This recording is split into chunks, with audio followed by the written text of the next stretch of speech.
Many of you don't know this, but our high school does have a football team, and we did pretty good this year.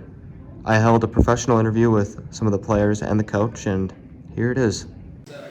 Obviously had a rough start at the beginning of the season, but you guys seem to have turned it around. How did you guys pull that off, and what are you hoping to see improve for next season? It was a tough start to the season. It was a challenging start. I wouldn't really say tough, but turned it around by continuing chipping at it.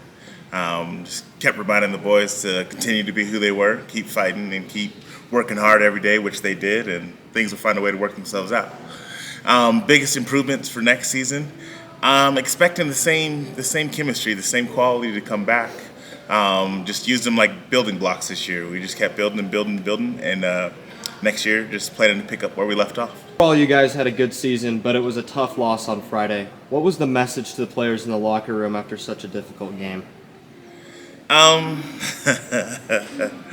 laugh because some things are Nick's news appropriate, but no, I never say anything inappropriate. No, it was just proud of them. It was a hard-fought year. Sucky thing about competition, there's always a loser. Somewhere, somehow, some way, only one team gets to walk away, happy at the end of the year. So we don't hang our hat on wins and losses, but all the other stuff that they have accomplished of being hard workers, being amazing men, that stuff. Just told them how proud I was for it. So the season has just come to its conclusion, and obviously there's ups and downs. What would you say is the highlight for your team or for yourself?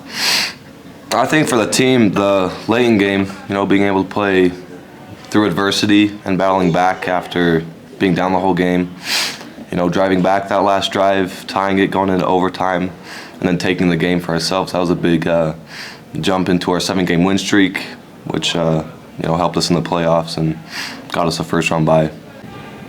I want to go back in this season a little bit and talk about the game against Davis. Your kick return for a touchdown really set the tone for what the rest of the game was going to be like, and obviously had a loud crowd reaction. What's that like as a player when a student section is cheering like that? The feeling is really indescribable, especially because it was against Davis. I went to Centennial, so I know pretty much everyone on that team, and I've been hearing about that game all year, ever since we got our schedule. So that feeling, along with our student section, was, again, indescribable, and just set the tone for the rest of the game, and we were able to get the dub. I'm Isaac James Benson with Next News.